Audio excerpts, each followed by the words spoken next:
Uh, Assalamualaikum, Syaza. Pertama sekali, saya ingin mengucapkan terima kasih kerana sudi menyertai saya kepada sesi interview ini. Hari ini saya ingin interview kamu sebagai research untuk program Doctorate of Business Administration saya di UNITA International University. Interview ini akan digunakan sebagai data dan informasi untuk saya mengguna untuk analisis research saya yang akan diadakan tahun ini. Oleh itu, segala interview termasuk interview awak, saya akan menggunakan video ini dan data-data tersebut dari video ini untuk digunakan dalam research saya. Awak memberi kebenaran ke untuk saya menggunakan interview ini dengan kegunaan hanya untuk research DBA dissertation program saya? Ya, saya membenarkan. Okey, terima kasih. Dengan itu saya ingin bermula interview ini. Soalan yang pertama, boleh ke awak cerita sikit tentang nama awak, umur, asal mana dan jenis bisnes apa yang awak ada, yang awak boleh kongsikan untuk hari ini? Betul. Nama saya Nurul Syaza Zainal. Saya berusia 24 tahun. Saya asal dari KL dan sekarang saya menetap di Sedia Mangsa dengan ibu bapa saya. Saya mempunyai sebuah perniagaan yang menjual pelbagai jenis makanan. Pertama seperti aiskrim, kuih muih. Kuih muih itu seperti kari puff sejak tahun 2022. Okey, jadi pelbagai kuih muih lah. Ya, betul. Okey, terima kasih. Soalan kedua yang saya ingin tanya ialah awak boleh ke kongsikan sebagai estimate berapakah awak mendapat daripada bisnes-bisnes yang awak mempunyai dan termasuk gaji dari apa-apa kaedah yang lain awak mempunyai? Biasanya pendapatan sebulan saya boleh cecah dalam 500 macam tu.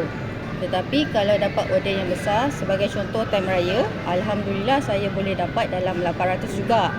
Duit ni semuanya saya simpan je sebab ibu bapa saya pun saya nak kena tanggung. Tambah-tambah lagi saya tak kerja yang permanent. Okey, terima kasih.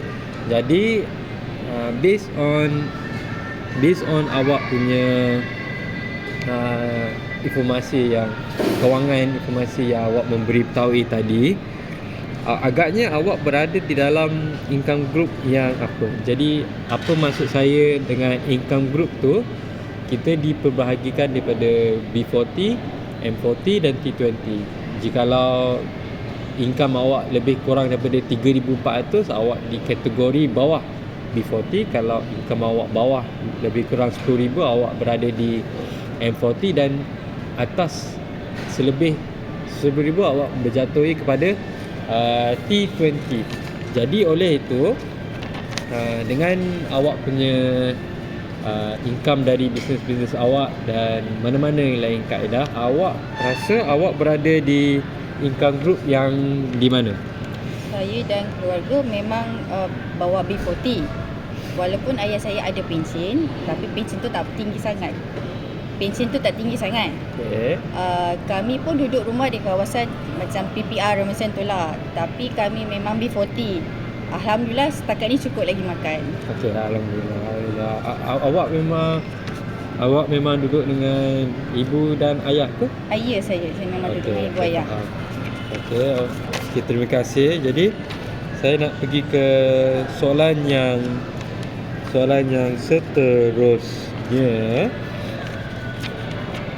Awak pernah ke dengar tentang low value good tax, LVGT, dan kenaikan sales and service tax dari 6% ke 18 yang telah dikenakan pada tahun 2024. Kalau awak pernah dengar pasal LVGT dan SIST ni, awak boleh ke cerita tentang macam mana ia boleh jejaskan kepada kewangan bisnes awak, sama ada kadar untung ke atau kadar rugi, macam mana dia boleh impact kepada kewangan bisnes kamu? Saya langsung tidak pernah dengar pasal LVGT dan kenaikan SST ni. Tetapi kawan saya yang ada bagi tahu.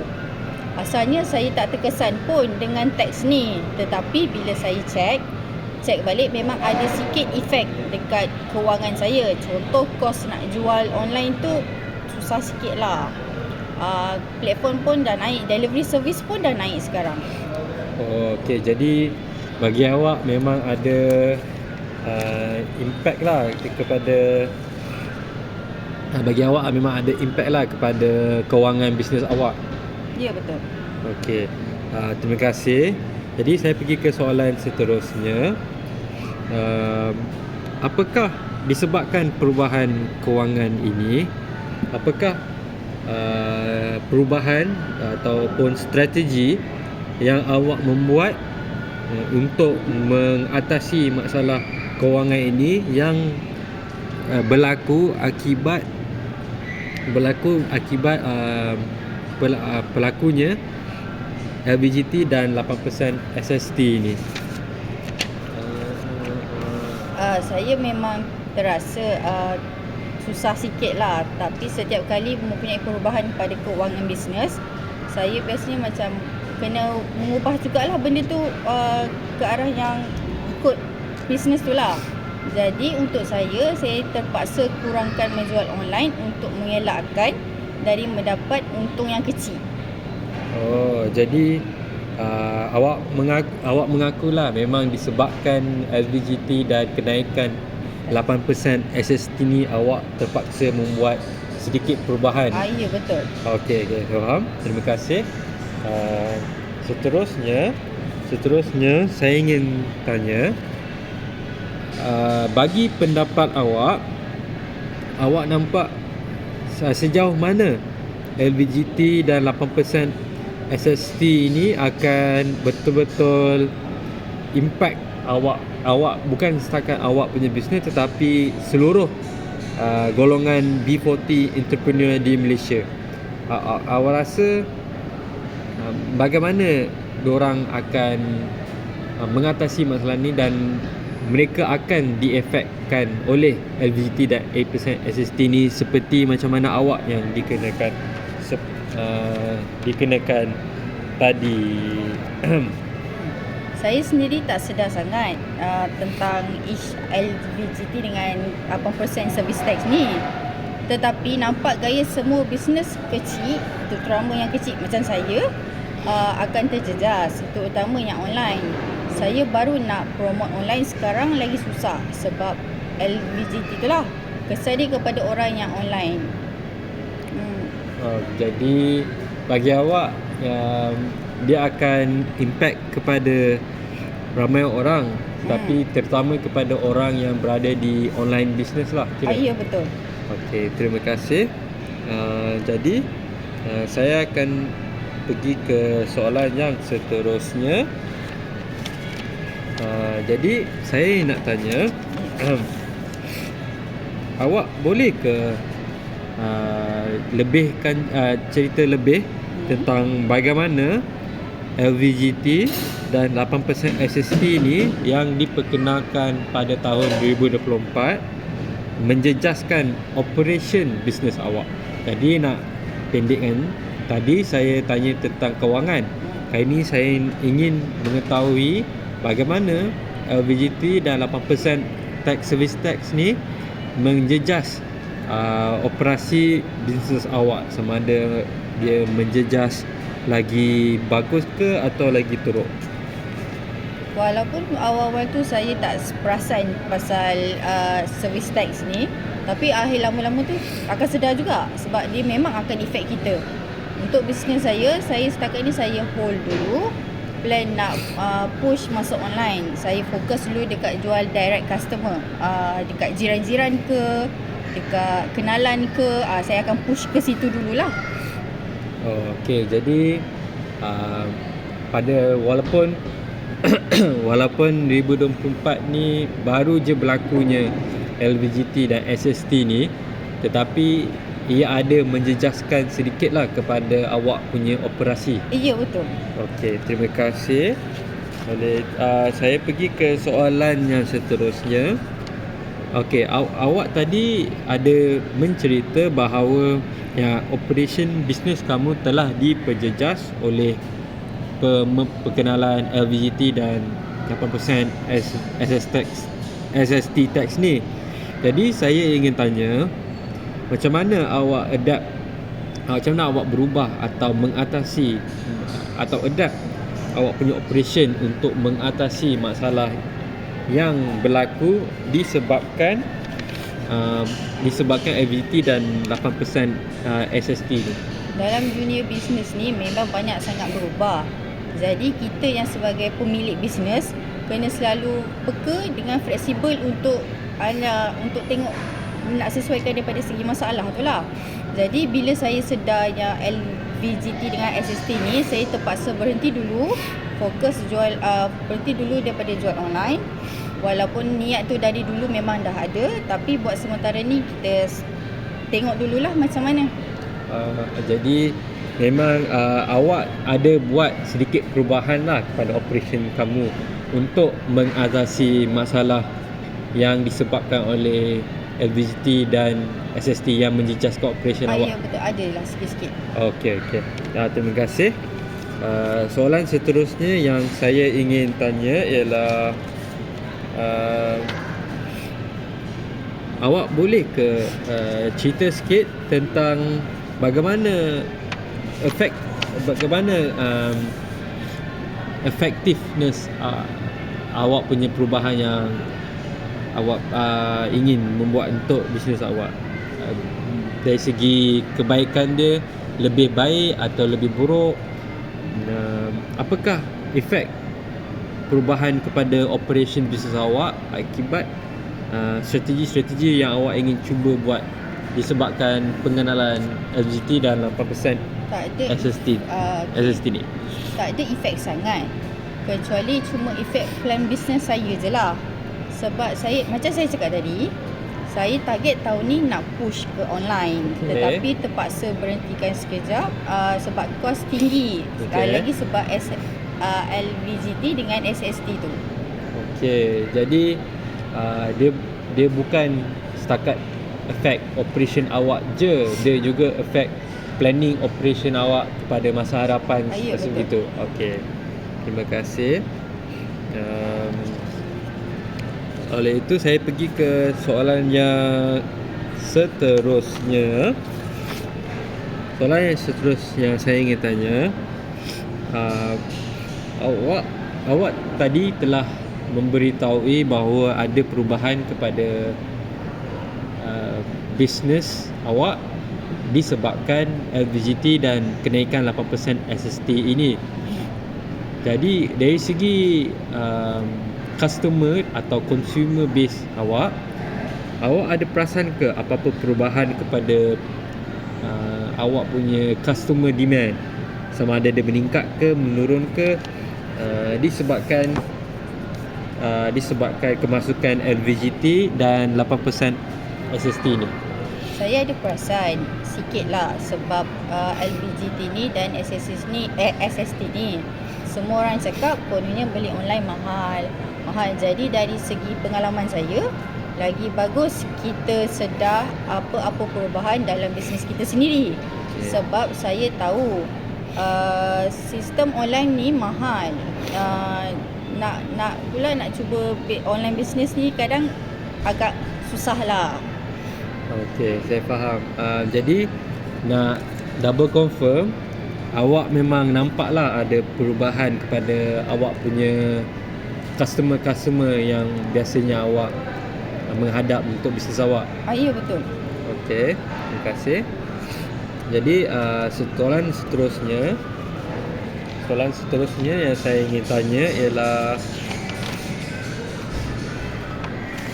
macam mana awak beritahu tadi bahawa customer awak telah mengubah sedikit.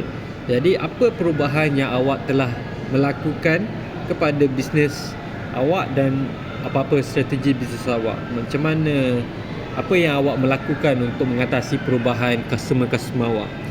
Dan sama ada perubahan itu perubahan yang baik atau perubahan yang ke arah yang tidak yang baik? Macam saya cakap tadi, bila semua sebut online mahal, sebab LVGT ke, sebab SST ke, saya ambil maklumat tu dan guna maklumat tu untuk fikir hala tuju saya yang seterusnya dalam bisnes lah. Jadi saya rasa macam pasal SST ni saya macam banyak fokus kepada jualan biasa dululah.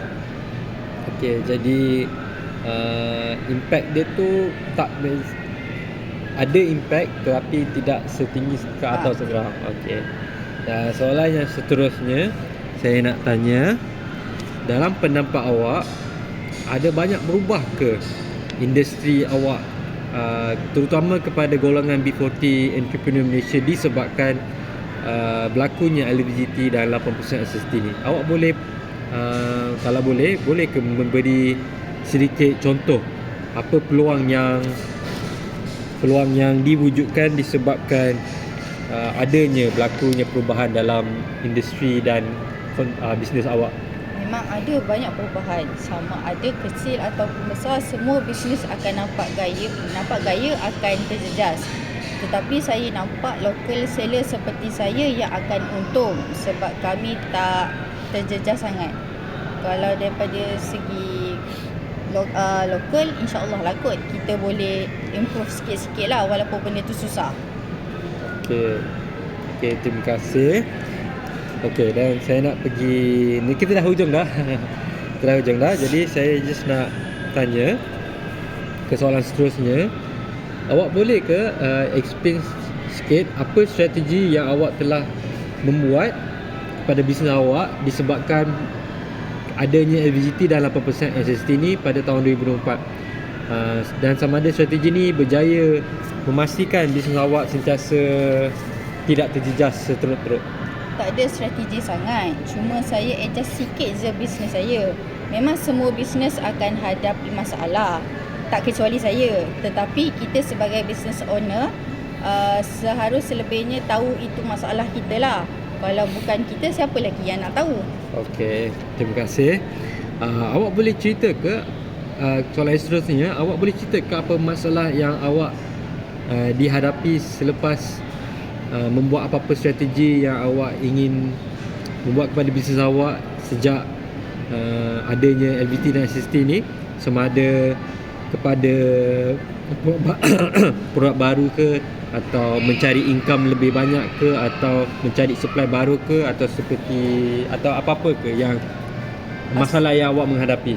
Asalnya saya nak fokus online sebab saya nak dapatkan lebih banyak customer. Tetapi saya tak dapat buat masa sekarang. Saya hilang peluang sekejap. Tetapi insya-Allah ada masa hadapan nanti, mungkin insya-Allah benda tu kita boleh dapat balik customer tu dengan banyak. Okey, terima kasih. Soalan seterusnya, jadi memang ada masalah ni. Macam mana awak mengatasi masalah ini dan apa yang awak belajar dalam proses sepanjang masalah itu ketika proses untuk mengatasi masalah LVT dan SST ni? Apa yang awak belajar daripada situasi ini? Walaupun ada impact sikit pada bisnes saya, saya rasa macam benda tu, dan saya rasa macam saya kena belajar lagi benda baru, kena memperbaiki lagi bisnes saya. Ya betul bisnes saya kecil, tapi selagi kita rasa kita boleh belajar, dan kita belajar benda tu. Okey. Terima kasih. Soalan yang terakhir, ada apa-apa yang awak ingin cerita ke yang kami tidak cerita lagi tentang LVGT dan kemasukan SST ni? Walaupun bisnes saya terjejas sedikit disebabkan LVGT dan SST ni, ia bukan penghalang saya untuk terus besar bisnes saya pada masa akan datang. Saya akan cuba lagi, insya-Allah. Okey. Dan dengan itu sudah tamat interview kami. Sekali lagi saya ingin mengingatkan bahawa interview ni hanya akan digunakan untuk tujuan research DBA di UNITA International University. Awak memberi saya kebenaran untuk menggunakan interview ni? Ya, saya memberi keyakinan. Disebabkan itu saya ingin mengucapkan beribu terima kasih kepada Syaza kerana sudi menyertai interview ini, dan terima kasih dan Assalamualaikum. Waalaikumsalam. Okay, Terima kasih.